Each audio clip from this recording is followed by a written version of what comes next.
magazine Pluriel. Juliette Kamde.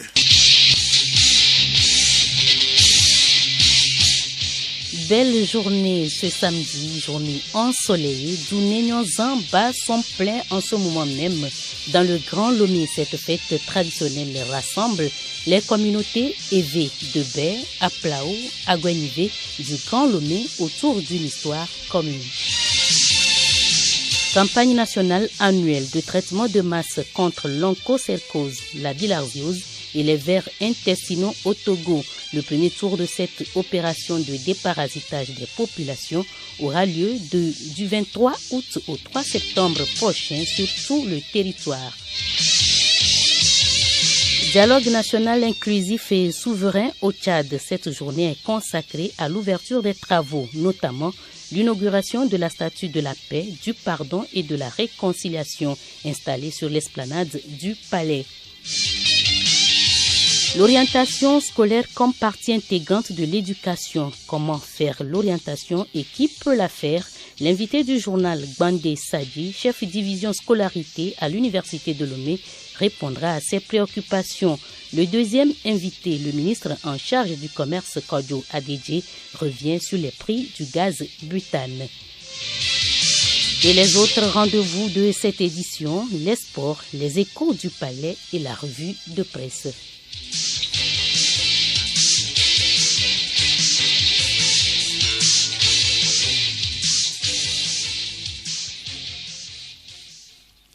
Elles revisitent leurs valeurs culturelles. Les communautés évées de Baie, Aplao et Agouenivé sont en fête ce samedi. Elles célèbrent du Nénion-Zan ou Terre prospère en présence du chef du gouvernement, Victoire Toméga Dogbe. Geneviève Pognon, vous êtes en ce moment même sur les lieux où la fête bat son plein et c'est l'apothéose ce samedi de du Nénion-Zan.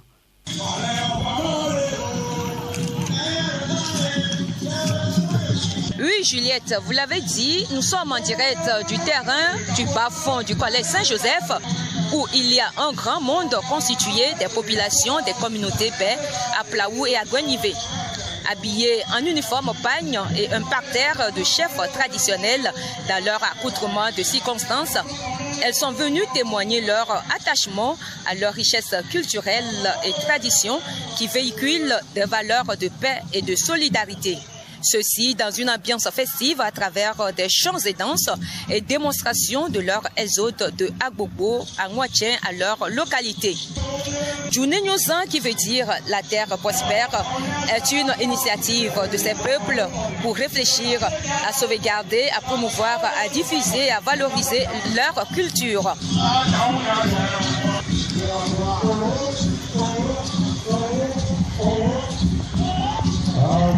Plusieurs manifestations meublent cette occasion de retrouvailles, à savoir les expressions des richesses culturelles et artistiques, la dégustation des mets traditionnels des trois communautés et la visite des stands.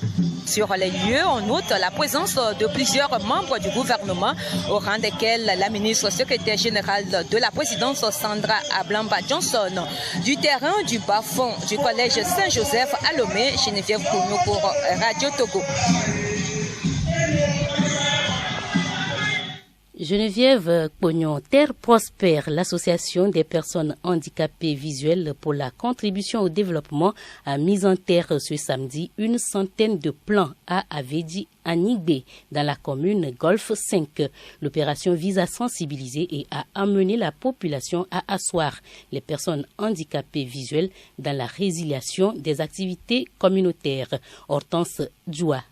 Les espèces mises en terre par l'Association des personnes handicapées visuelles pour la contribution au développement AHVCD sont des Cassia siamea et des Kaya sénégalensis. Il s'agit pour cette association qui fête 25 ans d'existence de montrer que ses membres sont des personnes capables de participer à la construction de la société. Emmanuel Aziakese, vice-président de l'AHVCD. Il y a une discrimination qui a cours au Togo.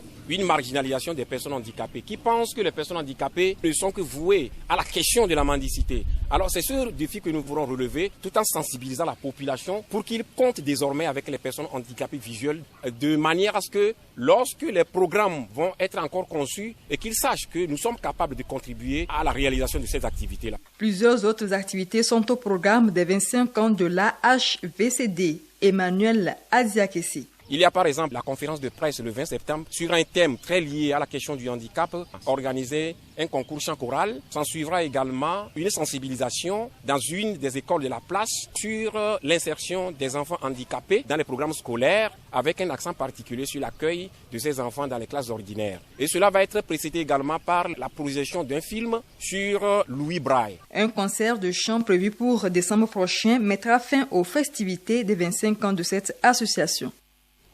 On a célébré hier la journée mondiale de la photographie au Togo. Le métier tend à disparaître face à la vulgarisation du digital. Doit-on craindre pour la survie du secteur de la photographie? Grâce Goto. Autrefois très prisés, les photographes de nos jours ne sont plus souvent sollicités pour immortaliser les événements. Les smartphones les ont presque remplacés. Selon des jeunes rencontrés à Lomé, faire appel encore à un photographe serait un gâchis. Ce qui est intéressant, c'est qu'on peut sauvegarder nous-mêmes nos photos dans le téléphone. Sur un compte Google par exemple, et c'est plus sécurisé. Pas besoin d'être un professionnel de la photographie avant de se faire de belles photos. On a facilement accès à nos images et elles sont faciles à poster sur les réseaux sociaux. Et si tu fais une sortie touristique, tu peux pas faire déplacer un photographe avec toi avec tous les moyens qui vont s'en suivre. Ouétré Dieudonné, photographe à Lomé, n'est pas du même avis. Le métier de la photographie a toujours sa place. Quand on fait les photos, il y a une certaine norme qu'on respecte. Vous pouvez faire les photos, vous allez voir, mais quand vous voulez imprimer, ça va donner des catastrophes. Aujourd'hui, quand vous voyez les statuts des gens, c'est les shoots. Et c'est même pas les portables qui font ça. Face à cette concurrence de taille, l'adaptation aux nouvelles technologies s'impose. Le recyclage et la formation sont absolument nécessaires. Ils doivent impérativement se faire former et être à la page. C'est forcé, sinon le train va partir les laisser, c'est ça. La photographie est avant tout un art. Une opération de déparasitage des populations aura lieu du 23 août au 3 septembre prochain. C'est dans le cadre de la campagne nationale annuelle de traitement de masse contre l'onchocercose, la bilharziose et les vers intestinaux au Togo. Pacom Johnson. Le ministère de la Santé, de l'Hygiène publique et de l'accès universel aux soins, avec l'appui des partenaires, notamment l'UCED à travers le projet Act to End NTDS Ouest au Togo, organise du 23 août au 3 septembre 2022 le premier tour de sa campagne annuelle de traitement de masse contre l'onchocercose, la bilharziose et les vers intestinaux. Ce traitement de masse se déroulera dans toutes les régions sanitaires du Togo dans le strict respect des mesures barrières éditées par le gouvernement pour éviter la propagation de l'épidémie de Covid-19 dans le pays. Les populations cibles de ce traitement de masse sont les enfants d'âge scolaire de 5 à 14 ans pour l'administration de l'albendazole destiné à traiter les vers intestinaux. Toute la population âgée de 5 ans et plus pour l'administration praziquantel destinée au traitement de la bilharziose ou présence du sang dans les urines et toute la population âgée de 5 ans et plus pour l'administration de l'ivermectine destinée à traiter l'onchocercose ou cécité des rivières dans les zones endémiques. Le ministre remercie la population pour son adhésion aux différentes interventions destinées à l'amélioration de son état de santé. Il l'invite à cet effet à une adhésion massive à ce traitement tout en réservant un bon accueil aux agents de santé communautaires dans le strict respect des mesures barrières contre la Covid-19. La suite du journal, c'est ce communiqué avec Nathalie Kpanegué. Il émane du ministère en charge du transport. Le 25 juillet 2022, une union syndicale dénommée USICA, l'Union des syndicats des contrôleurs aériens de l'ASECNA, a adressé un préavis de grève de 48 heures du jeudi 25 août 2022 à partir de 8 heures temps universel au samedi 27 août 2022 à 7h59 temps universel, puis d'une durée indéterminée jusqu'à la satisfaction totale de ces revendications dont le nombre est de 19. La plateforme revendicative a été relayée intégralement par le SYNACT, syndicat des aiguilleurs du ciel du Togo, membre du ZICA, créé par 11 syndicats nationaux sur 17 pays et reconnu uniquement en Côte d'Ivoire. L'UZICA n'est pas connu des autorités administratives de la République togolaise. La SECNA a, vis-à-vis de son personnel, développé une longue tradition de dialogue qui favorise un climat social apaisé au sein de l'agence. À travers ce socle solide de partenariat social, les parties traduisent leur volonté d'assurer la mission de sécurité de la navigation aérienne dans les meilleures conditions conformément à la réglementation en vigueur, aux attentes des usagers de l'air et de celles des États membres. C'est dans ce contexte que plusieurs discussions avec les contrôleurs aériens à travers leur association professionnelle FACA, Fédération des associations des contrôleurs aériens de la SECNA, ont abouti à la satisfaction de la plupart des points inscrits dans la plateforme de revendication. Malgré ces avancées, force est de constater que le préavis est maintenu, ce qui n'a pas découragé les organes statutaires de l'agence à privilégier la poursuite des négociations. Le comité des ministres s'est saisi du dossier et se réunira dans la journée du lundi 22 août 2022. Cette rencontre mettra tout en œuvre pour assurer à tout prix la continuité de la fourniture des services de la navigation aérienne dans les espaces sous la responsabilité de la SECNA, conformément aux engagements des États membres devant l'Organisation de l'aviation civile internationale OACI. Les plus hautes autorités du pays, tout en soutenant les efforts de la SECNA en vue d'un aboutissement heureux de la crise, rassurent tous les usagers de l'air que le Togo prend toutes les dispositions qui s'imposent afin de garantir la continuité de la gestion de l'espace aérien sous la responsabilité des organismes de contrôle présents sur son territoire.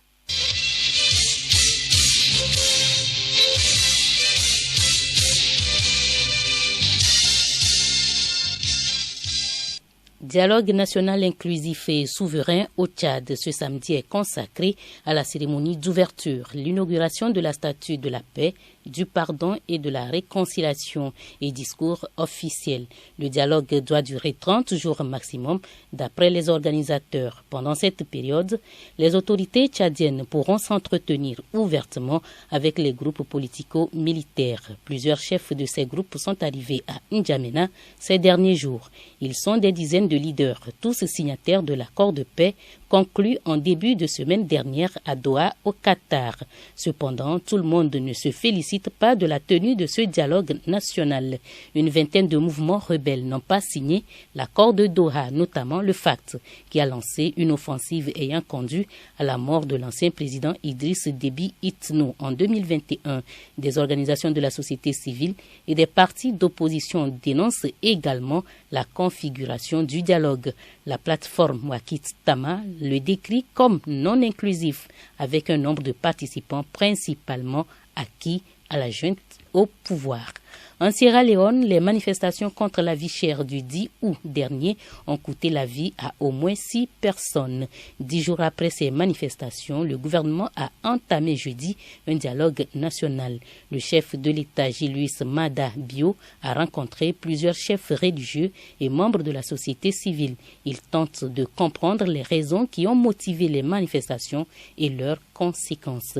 Le virus Ebola a désormais un traitement officiel. Pour la première fois, l'Organisation mondiale de la santé recommande 2 médicaments afin de réduire la mortalité liée à la fièvre hémorragique. Il ne s'agit pas de traitement préventif. Ces médicaments doivent être pris par les patients déjà atteints par la maladie. L'organisation explique que ces traitements sont déjà utilisés depuis fin 2020, depuis leur approbation par l'Agence américaine des médicaments. Sur 1000 patients soignés avec ces médicaments, ils pourraient sauver entre 230 et 400 personnes.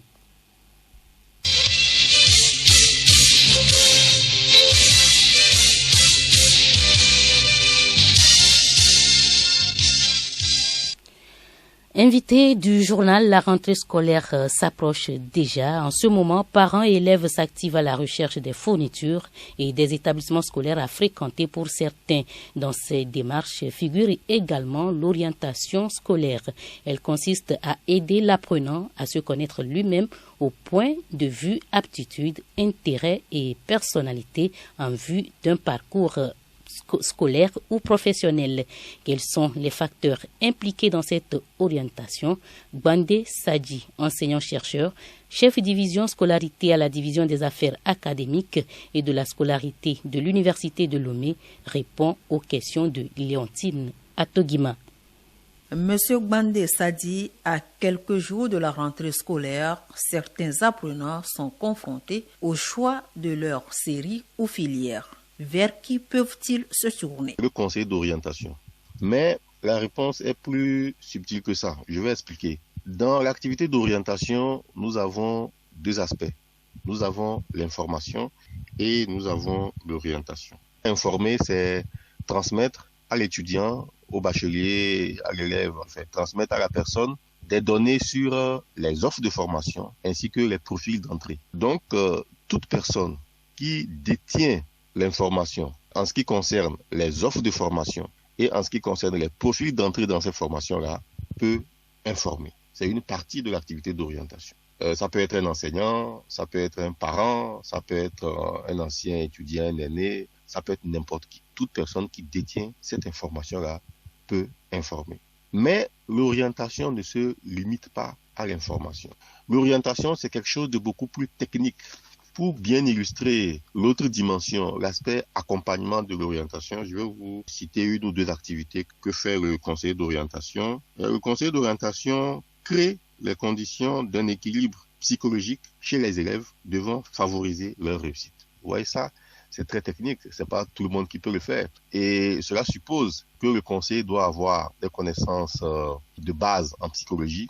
Il doit être soit un psychologue ou en tout cas avoir une solide formation de base en psychologie. Pourquoi? Parce que orienter quelqu'un, c'est tenir compte avant tout de sa personnalité.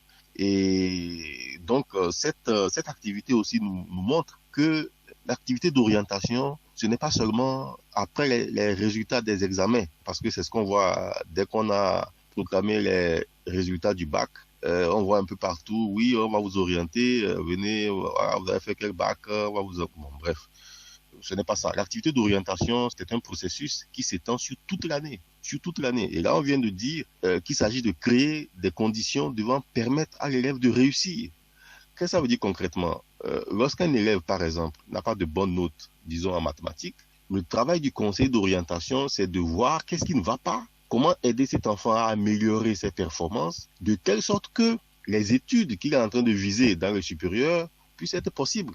Parce que s'il faut une moyenne de 12, par exemple, pour accéder à une formation, 12 en mathématiques pour accéder à une formation, alors que l'élève a des notes qui varient entre 6, 7 ou 8, alors il faut découvrir rapidement ce qui ne va pas et l'aider à s'améliorer. Donc on ne va pas attendre qu'il ait son bac avec une moyenne de 8 en mathématiques pour dire, bon, maintenant, qu'est-ce qu'on fait? On va tu peux faire sinon. Il faut faire le travail en amont. C'est ça le travail du conseiller. Et l'orientation, donc, comme je l'ai dit, c'est très technique. Une autre activité, par exemple, c'est accompagner les étudiants, plutôt les élèves, dans l'élaboration de leurs projets professionnels. Voilà. Donc, c'est un travail très technique.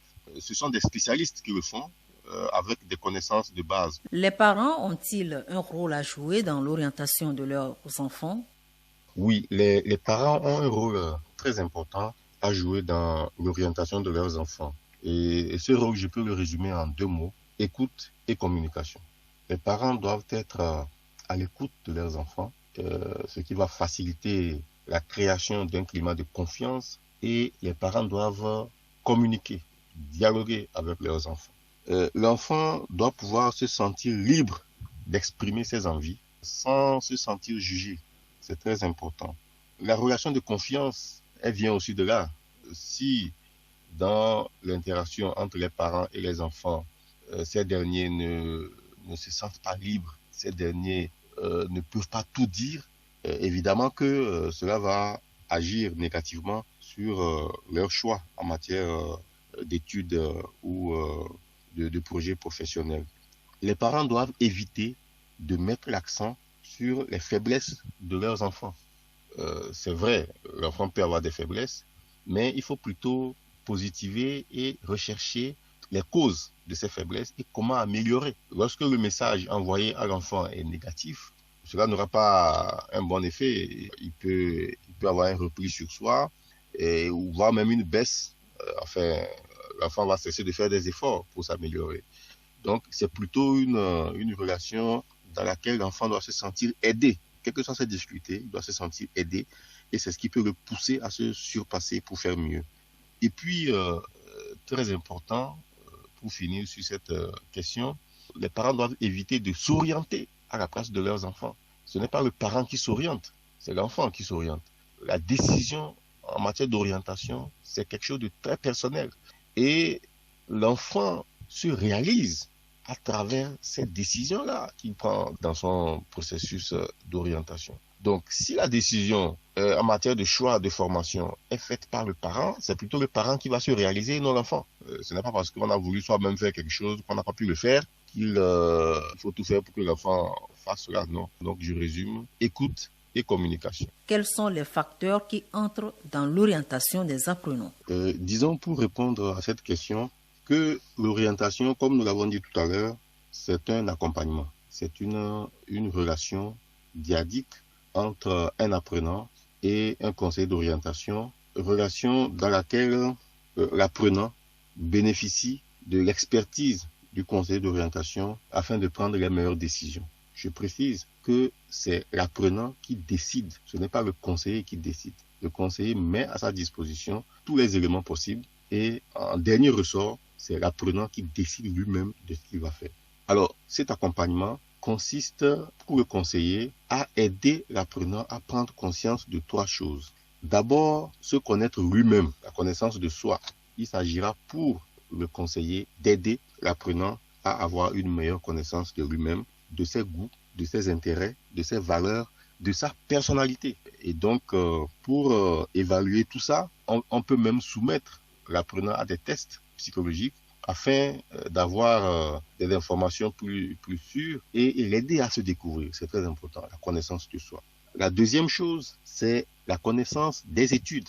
Aider l'apprenant à mieux connaître les études qu'il est en train de poursuivre ou qu'il projette poursuivre. Avoir le maximum de connaissances en ce qui concerne les contenus de ces études, par exemple, quelles sont les matières qui sont dispensées dans ce type de formation, la durée de la formation, le lieu de formation, le niveau scolaire exigé pour accéder à ces études-là. La troisième chose, c'est la connaissance des métiers en termes de compétences et qualités exigées pour exercer ces métiers-là, en termes d'évolution, comment ces métiers vont évoluer d'ici 3, 4, 5 ans, voire plus, en termes de rémunération, en termes de conditions de travail. Donc, pour le conseiller, il s'agit d'aider l'apprenant à avoir une bonne connaissance de soi, une bonne connaissance de ses études, une bonne connaissance des métiers. Et à partir de là, il pourra prendre la décision. Et il faut aussi préciser que cet accompagnement se fait en tenant compte de certains facteurs liés à notre environnement qui peuvent agir, influencer le choix de l'apprenant, en tout cas influencer ses opinions à un moment donné. Par exemple, nous avons le genre, le facteur genre. Aujourd'hui, dans nos sociétés, c'est vrai, on fait tout pour lutter contre, mais le travail est sexué, les savoirs, les compétences sont sexuées, l'orientation aussi est sexuée. On pense que les filles ne sont pas faites pour certaines formations, que les filles ne sont pas faites pour certains métiers. Et vous voyez, par exemple, à l'Université de Lomé, il y a des parcours où vous avez très peu de filles. Dans d'autres parcours, elles sont très nombreuses.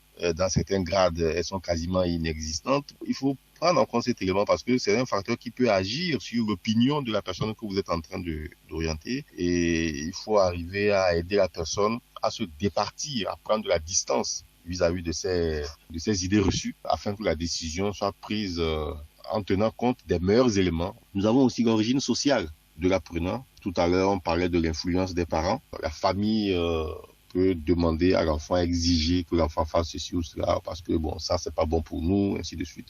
Mais il y a aussi les finances, le coût économique. Certaines formations ont un coût économique important Et donc, si la famille n'a pas les moyens, on n'a pas les moyens. Pouvons-nous dire que le cursus universitaire se définit selon le profil de l'étudiant? Le type d'études qu'on veut entreprendre doit être en cohérence avec nos intérêts et notre personnalité. Alors, nous avons en gros 5 styles. Le style pratique, le style scientifique, le style innovateur, le style conciliateur et le style organisateur. Les personnes ayant un style pratique sont des gens qui préfèrent faire tout ce qui est technique, le bâtiment, la maintenance, les activités en plein air, les activités qui leur permettront d'être en contact avec la nature, les activités qui vont éventuellement les conduire à dépenser de l'énergie physique. Nous avons des personnes qui sont plutôt d'un style scientifique. Celles-ci vont apprécier la démarche scientifique, rassembler de l'information, aborder des champs nouveaux, étudier des théories, analyser des données. Et nous avons d'autres qui ont un style innovateur. Donc eux, ils vont accorder plus d'importance à l'esthétique, aux possibilités de s'exprimer dans leurs activités, les loisirs, tout ce qui peut être créatif ou intuitif. Nous avons des personnes qui ont le style conciliateur. Ça, c'est des gens qui aiment plutôt travailler en groupe, qui aiment partager des responsabilités, qui aiment aider les autres, qui aiment s'occuper des autres, qui aiment enseigner, qui aiment prodiguer des soins physiques ou mentaux à d'autres personnes.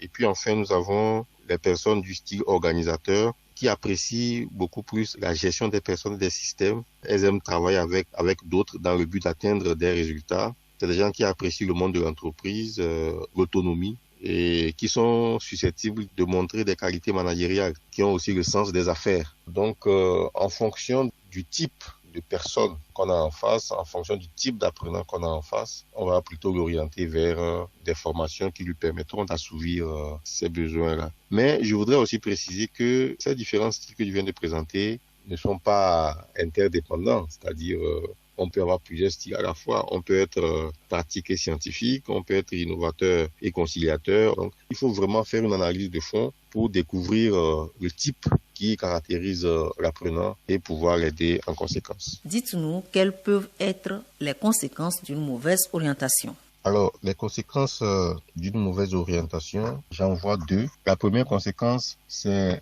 un risque d'échec parce que on n'a pas les capacités, on n'a pas les aptitudes pour réussir dans un parcours de formation donné.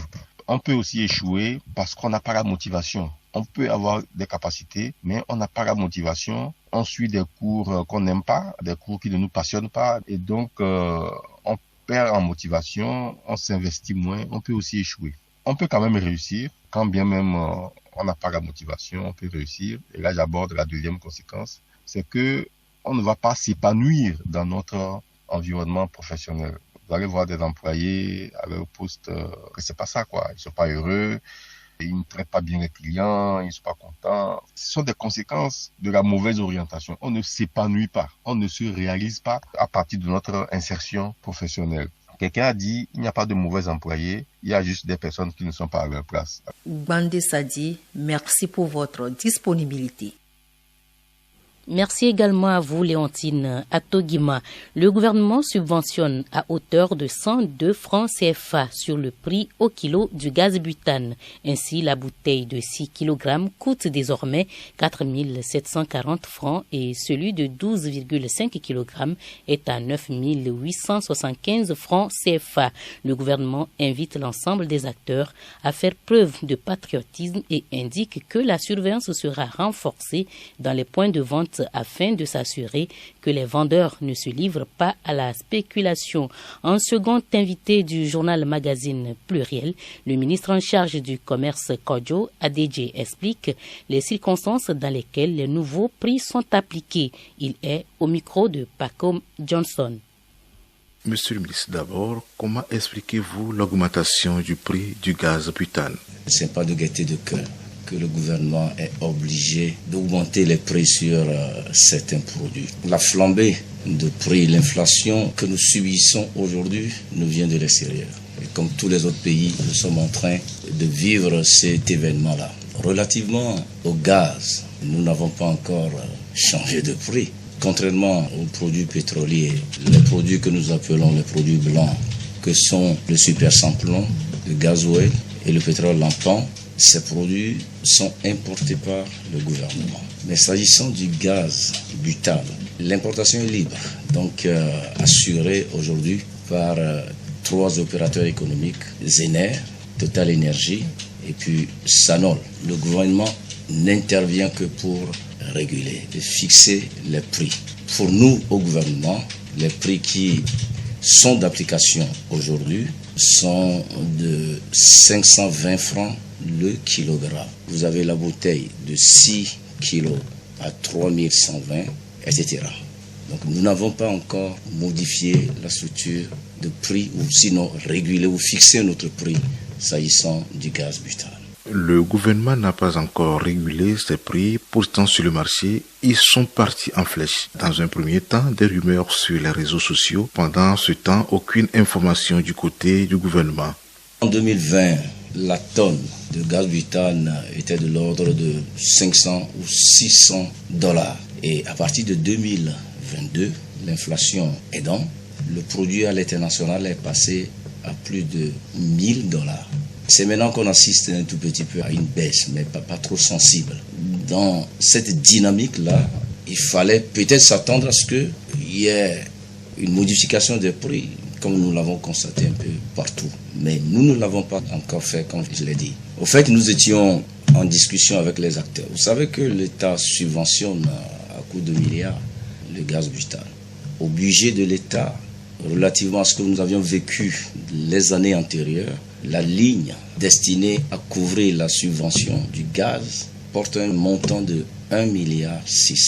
Et déjà, pour les 7 premiers mois de cette année 2022, nous sommes à près de 6 milliards de subventions. Donc il y a un dépassement vraiment formidable. Dans ces conditions, nous étions en train de discuter avec nos acteurs parce qu'il faut quand même veiller à un certain équilibre de soutenabilité budgétaire, etc., pour pouvoir adresser les autres préoccupations des populations. Donc nous étions entrés en discussion avec les acteurs, les 3 acteurs, pour regarder un peu à la structure. Est-ce qu'on ne peut pas faire quelque chose? Nous étions dans cette démarche et peut-être malcompréhension. Il y a eu un document qu'on a balancé, un courrier que nous avions toujours échangé entre nous et ces acteurs-là qu'on a dû balancer sur les réseaux sociaux. Le gouvernement ne communique pas sur les réseaux sociaux. Lorsque nous voulons prendre un acte, nous formalisons cet acte. Monsieur le ministre, dans ce cas, est-ce que ces commerçants vont être rappelés à l'ordre? Vous savez, il y a eu un peu de panique et de précipitation. Comme je l'ai dit, nous subissons un phénomène qui nous vient de l'extérieur. Nous venons de sortir un arrêté qui va clarifier tout le monde. Le gouvernement a décidé de ne pas enlever totalement la subvention, mais de tenir compte d'un certain écosystème. Parce qu'il n'y a pas que le gaz, le secteur gaz à gérer. Il y a d'autres secteurs. Nous devons faire en sorte que nos populations puissent avoir de l'équilibre dans tous les domaines. Pour que nos populations puissent acheter du gaz, c'est vrai, pas avec le même montant qu'hier. Aujourd'hui, sans subvention. C'est le prix auquel nos partenaires vendent aujourd'hui. Alors qu'on n'a pas encore fini de discuter. Donc sans subvention, le kilo est vendu à 892 francs. Lorsque vous coefficiez cela par 6 kilos, vous trouvez le prix auquel ils vendent aujourd'hui. Et donc, l'État a décidé de supporter sur les 892 francs une subvention de 102 francs. Aujourd'hui, le kilogramme de gaz est vendu à 790 francs au lieu de 892 francs, comme c'est le cas pour les 5 mois qui nous restent pour finir cette année 2022. Nous verserons en termes de subventions plus de 2 milliards. Je voudrais préciser que ce sont de gros efforts qui ont été faits. Ces changements ne sapent-ils pas les efforts de reconstitution du couvert végétal au Togo? Le gouvernement a une vision holistique. Nous essayons de travailler dans un écosystème qui prenne en compte toutes ces préoccupations-là. On a compris qu'il y a un besoin de redonner à notre pays le couvert forestier qu'il faut. C'est une préoccupation. Mais je crois que nous devons aller au-delà. Ceux qui abattent les bois pour faire du charbon de bois ont besoin d'être quand même beaucoup plus autonomes. Le gouvernement y pense. Donc c'est une vision beaucoup plus macro qui puisse nous permettre d'avoir nos forêts, mais de pouvoir régler d'autres préoccupations non moins importantes. Merci, monsieur le ministre. C'est moi qui vous remercie.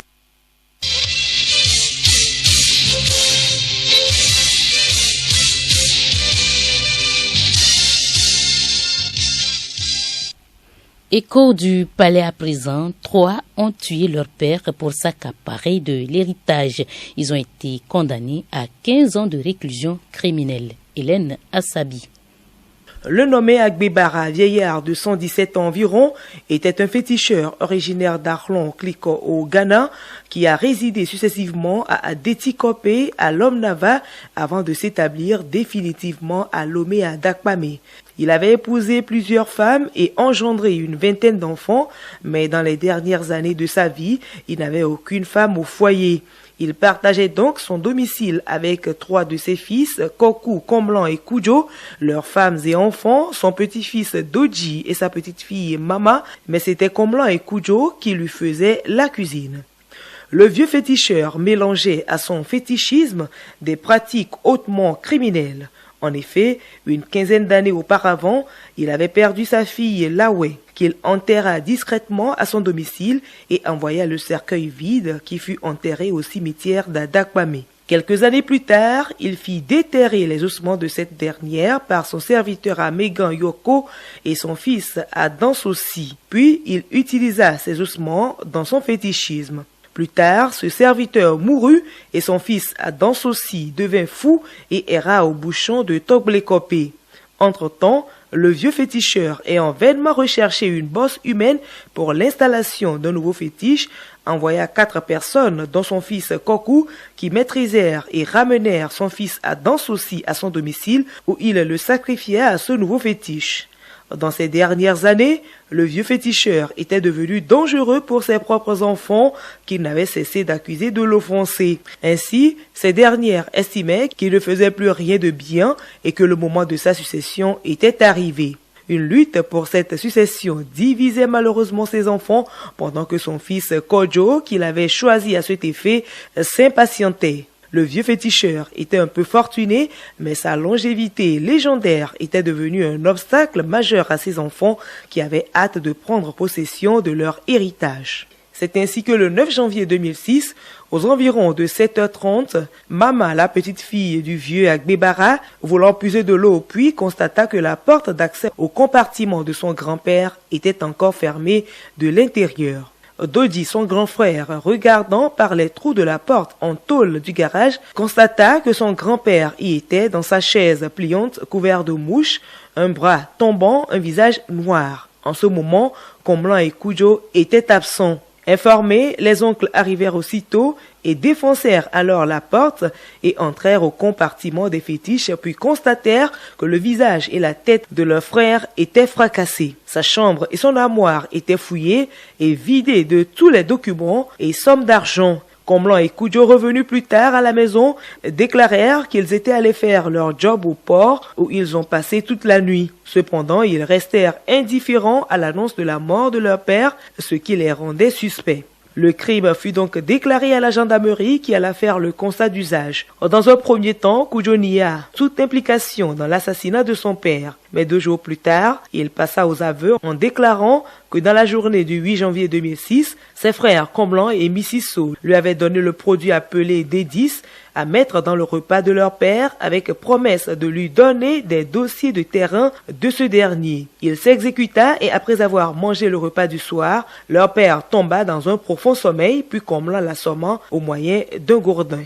Comblan et Missiso s'introduisirent alors dans la chambre de leur père et s'emparèrent des dossiers de terrain et lui en donnèrent quelques-uns. Interpellé à son tour, Comblan confirmant la participation au fait de son acolyte Kujo et s'agissant du mobile de leur crime, il précisa que leur père était doué d'un pouvoir mystique qui lui permettait de transférer aux membres de sa famille sa propre mort chaque fois qu'il la sentait venir. Ayant eu des problèmes avec leur père, celui-ci les menaçait de mort, lui et son petit frère Kujo. Il en a alors parlé à son grand frère Missiso qui avait planifié le crime. Ainsi, à l'audience du 9 mars 2016, les 3 fils accusés d'homicide volontaire furent condamnés à 15 ans de réclusion criminelle.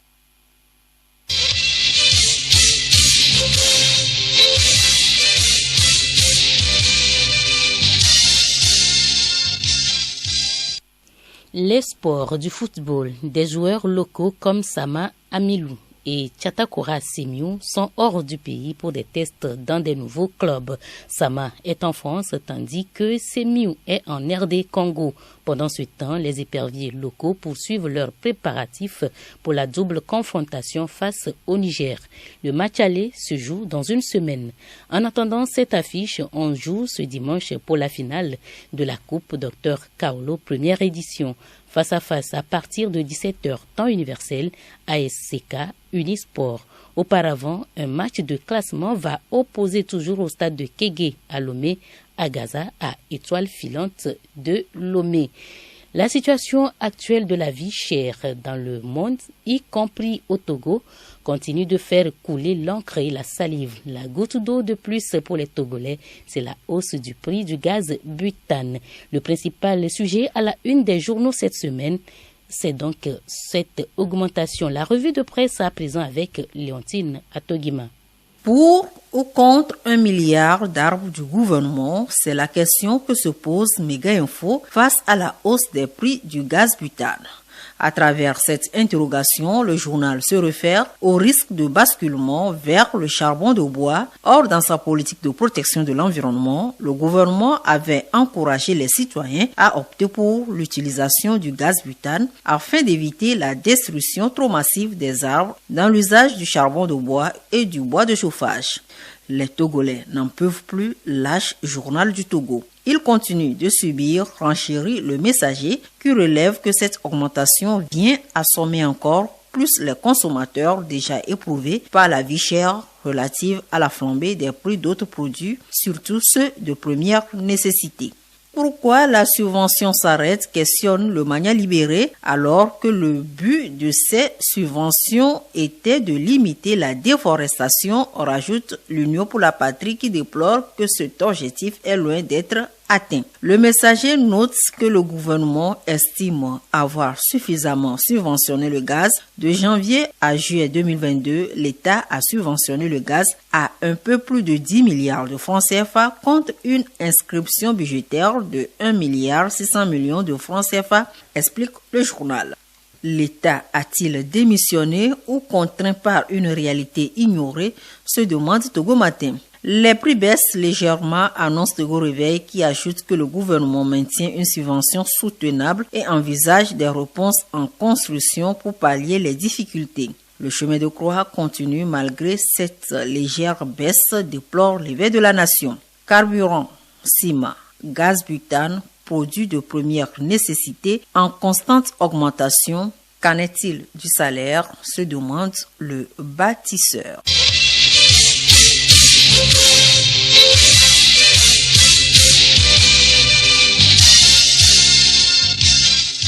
Pluriel, le magazine hebdomadaire de Radio Lomé.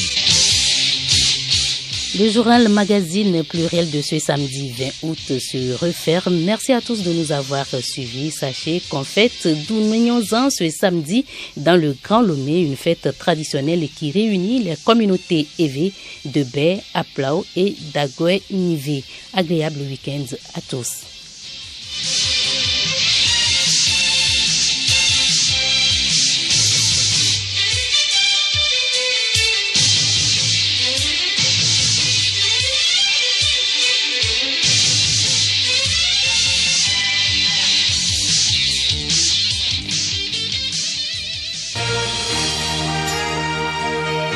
Radio Lomé, boîte postale 434, email radiolomé@radiolomé.tg. radiolomé.tg